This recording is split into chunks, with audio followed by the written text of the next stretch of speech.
are going to keep this conversation going because we're going to have a conversation about may you do well and be well, redefining success, wellness, and sustainability. Now, I have a question for you. What if success did not cost you your peace? I ask you that question because this conversation explores what it truly means to be well and live well while you're building your business, honoring your purpose, and protecting your mental and emotional health at the same time. Way too many of us as entrepreneurs, we sacrifice our peace as we are building successful businesses, and this particular conversation challenges all of that. It's going to be an honest dialogue and explore experiences. Panelists will reframe success as something sustainable rather than sacrificial. Are you ready for this conversation? All right, I love to hear it. So here to moderate this conversation, we have the magnificent Maria Casanova Brown from Rise Well Solutions. Let's give her a round of applause. Joining Maria, we have Amika Coleman of Strands of Faith. Let's give Amika a round of applause. I love it. Up next, we have Miss Khadijah Brunner of Deja B Coloring. Yes, come on up, Miss Khadijah. And last but certainly not least, we have the lovely LaDonna Welch of Ebony Notes Co. All right, Miss Maria, I am passing the mic to you. Thank you. Well, hello, everyone. Oh, I'm going to have to speak a little louder, and that's not normally the case. I'm Maria Casanova Brown, a founder of Rise Well Solutions. And I'm excited to be on the panel today, moderating the panel with these gorgeous, beautiful, amazing, talented founders. And the subject that we have today is, may you do well and be well. And those words are incredibly intentional. And so we're going to jump right into it. I'm going to introduce Amika Coleman first and allow her to tell you a little bit about herself and her business. And each panelist will actually begin by answering our very first question. And that will be, Amika, what does it mean really to do well and be well for you?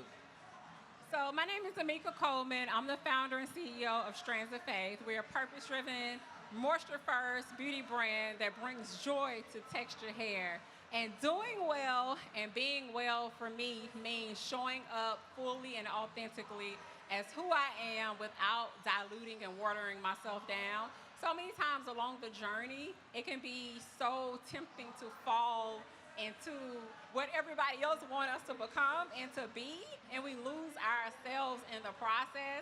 And throughout this entrepreneurial journey, I realized real quick that leads to losing yourself. And so my whole thing now is that I show up exactly as who I am. I give the world exactly who I am, and that's doing well for me. Wonderful, wonderful. Well, thank you. I'm excited to hear a little bit more from you as well. Okay, the next we have Khadijah B Coloring, Khadijah Brunner. Tell us a little bit about yourself, and same question, what does it mean to do well and to be well? Yeah, so once again, my name is Khadijah, the founder and creator of Deja B Coloring. And Deja B Coloring is a coloring book brand that celebrates our culture. It has melanin-rich art as well as positive quotes that you could color in as well. So I'm also an author, a mom, and et cetera, et cetera. So to be well and to do well for me is, I know that to do well is to have impact and inspire others through my coloring books, through my children's books, as well as when people coming up to me when I have my booth at Essence Festival and letting me know that, my books inspired them and helped them with their mental health and stopped them from committing suicide. So that's when I know that I'm doing well.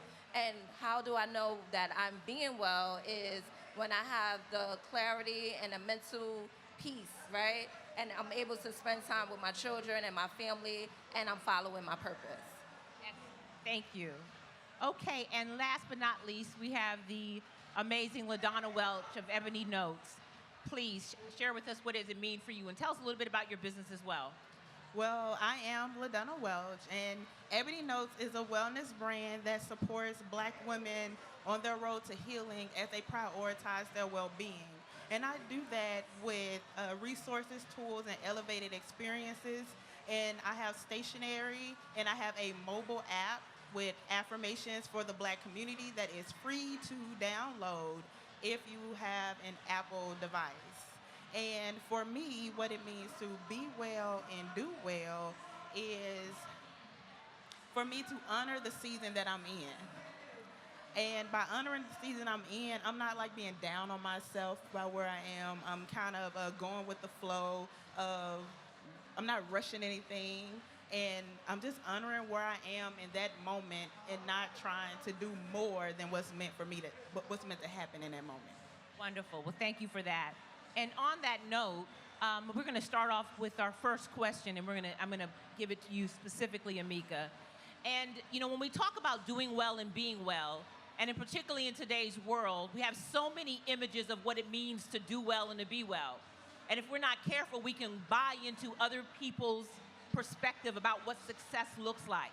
But success is deeply personal, and I know we've all had a conversation about that. So I'm going to kick this first question off to you, Amika, because oftentimes, as an entrepreneur, we're told the story that in order to do well, you have to sacrifice the things that matter to you most in life. And so my question for you very specifically is, when it comes to how you distinguish what it means to actually have healthy sacrifice. We all are willing to sacrifice. But when does it get to the point where you know, okay, this is not healthy sacrifice. I'm actually giving way too much. Can you tell us a little bit about that?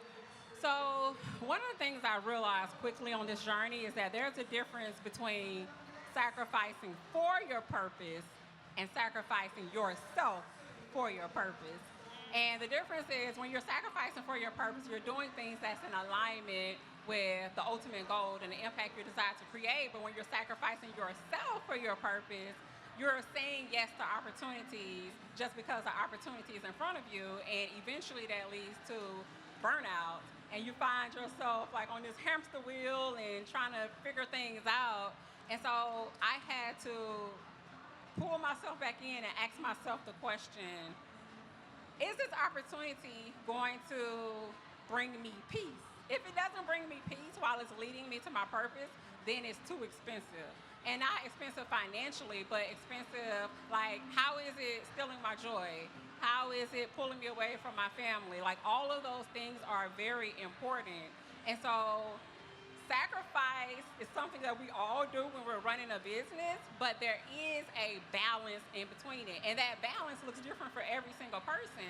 And as a mom of 4, and running a business, I had to decide, okay, there's seasons where the business needs me more, but then I also have kids and I have to prioritize them as well. And so I just finding that balance of knowing this is my version of sacrifice that I'm willing to give up without overextending. Because then also as entrepreneurs, we're always we're grinding and we're hustling and we're trying to get to the next level, but the next level will never come. And if you're not careful, you'll find yourself constantly running till you run your battery dry. And so that imaginary line that never comes, you have to set the standard for yourself to say, this is my limit, and put boundaries in place for yourself. And once I started doing that, the journey became a lot more easier, but it started with me.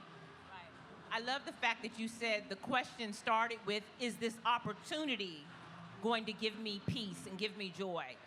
Because oftentimes when you begin your entrepreneurial journey, you believe every opportunity or opportunities you need to take, right?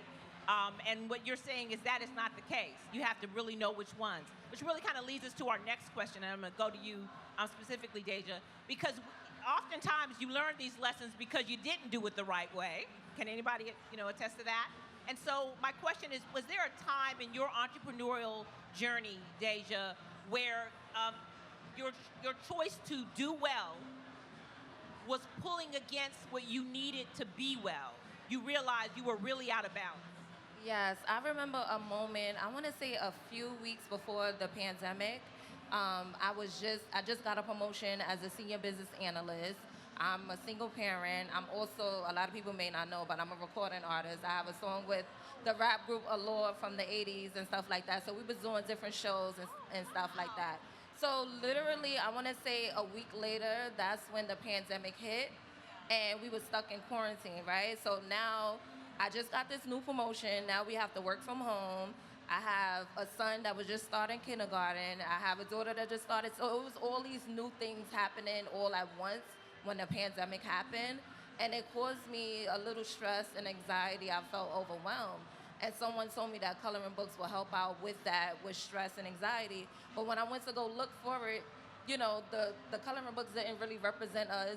It wasn't positive, it wasn't inspirational. And that's where Deja B Coloring was born. And with that, I found my purpose. And I realized that so many people were suffering from mental health and stuff like that, but it wasn't products that we could relate to. So I learned from that is a lot of times, you know how they say check on your strong friends? Because on paper, people looking at me, okay, I'm doing shows, I'm just got a promotion as a senior business analyst, et cetera, et cetera. And on paper and on to the world, I look like I'm doing okay, but I was suffering. So for me, it's just, sometimes you have to just know that everything is not all the way right, but you could also use that as a time to create a business and a purpose. So now I found my purpose and I don't suffer, from mental health, and I found clarity and peace because I was able to create something out of nothing. Wow. That's amazing to me that there's oftentimes some of our greatest accomplishments are born out of our struggles, is Exactly. what I heard you say. But I can imagine that it had to begin with you acknowledging Exactly. that you may have been doing well, which is what the external vision looked like, but internally you weren't necessarily being well. Exactly. Thank you. Well, Adana, I have a question for you as well. Because, you can come to events like this, and I don't know how many of you have gone to some of the sessions. I know we all have, and you can get incredibly hyped up, right? And then you go back home on Monday or Tuesday, back to the same world with the same set of challenges, the same, concerns. And at the end of the day, we all want strategies that are really sustainable, right? Things that we can invoke in our lives that allow us not only to maintain peace in the moment, but to continue it on. So because you are in the wellness space, if you had to share with our audience some very specific strategies for sustainable wellness, what would some of those strategies be? Well, first, I want to say that a lot of times the things that we consider self-care or wellness are not sustainable, like the things that we see on a regular basis. Like some of us can't afford or don't have time to go sit at like a spa every weekend or once a month. Some of us can't do those things, and it's also not sustainable. But when we think of what is sustainable is what can we do just, I don't know, 5 to 10 minutes a day to pour into ourselves. For me, I do something that's a little odd. When I get home from a long day, either at work or doing things or being out and about, I sit in the car. I sit in the quiet space. Like that is my time to kind of unwind, to ground myself, to transition from doing whatever, like from being here to being home, to being getting ready to step into like that mom, wife, whatever role. And then we have to have like accountability, and we have to set things in place so that we can hold ourselves accountable. For instance, I set calendar reminders. So if I have a goal or if it's something I want to do, like I want to journal once a week. And I figure out what day I would like to journal on. I want to journal on Wednesday, once a week. I put a calendar reminder, and I set it to be early enough in the day that if I haven't done it yet, I'm going to do it. So like 4 p.m., I'll say, it'll pop up. Did you journal today? And if I haven't journaled today, it's 4 o'clock. I still have time to do those things. Maybe you want to meditate before you go to bed. And you'll set a reminder maybe an hour before your bedtime and say, did I meditate today? And another thing is having an accountability partner. So having someone to check in on you, and they really know how you are truly doing. They're not just saying how you doing just to say how you doing. They're really, truly checking in on you.